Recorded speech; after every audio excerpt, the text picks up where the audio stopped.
പ്രമുഖ കമ്പനിയുടെ ചോക്ലേറ്റിൽ നിന്ന് പുഴുവിനെ കണ്ടെത്തിയതായി പരാതി. ചൂണ്ടൽ പെലക്കാട്ടു പയ്യൂർ സ്വദേശിയുടെ മകന് നൽകിയ മിഠായിൽ നിന്നാണ് പുഴുവിനെ കണ്ടത്.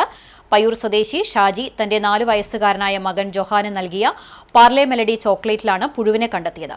3 ദിവസം മുമ്പ് വീട്ടിലേക്ക് സാധനങ്ങൾ വാങ്ങിയപ്പോൾ ബാക്കി വന്ന തുകയ്ക്ക് പകരമായി കടക്കാരൻ നൽകിയ മിഠായി ഇന്ന് രാവിലെ മകന് കഴിക്കാനായി എടുത്ത് നൽകിയപ്പോഴാണ് പുഴു ശ്രദ്ധയിൽപ്പെട്ടത്.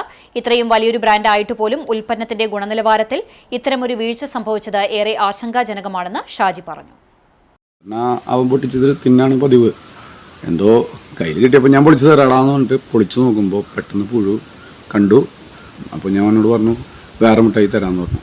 എന്നിട്ട് തൽക്കാലം ഞാനത് നിലത്ത് വെച്ച് നോക്കുമ്പോൾ പുഴു മുട്ടിട്ടുണ്ട് ആ കവറിൻ്റെ ഉള്ളിൽ. അതോടൊപ്പം പുഴു തിന്നിട്ടുമുണ്ട്. അപ്പോൾ നമ്മളൊക്കെ ശ്രദ്ധിക്കുക, പിള്ളേർക്ക് പരമാവധി മിഠായി മേടിച്ചു കൊടുക്കാണ്ടിരിക്കുക. അപ്പോൾ ജീവനുള്ള പുഴുവിനെ ഇന്ന് കിട്ടി. ഇതൊക്കെ കഴിച്ചു കഴിഞ്ഞാൽ നമ്മുടെ കുഞ്ഞു മക്കൾ എന്തെങ്കിലും വിഷയം വന്നാൽ ഇന്ന് ഒരുപാട് പ്രശ്നങ്ങളിൽ ഹോസ്പിറ്റലിൽ പോയാൽ ഒരുപാട് കാശടക്കം നമുക്ക് പോകുന്ന ചിലപ്പോൾ നമ്മുടെ കുഞ്ഞു മക്കളടക്കം നമുക്ക് നഷ്ടപ്പെട്ടു എന്ന് വരാം.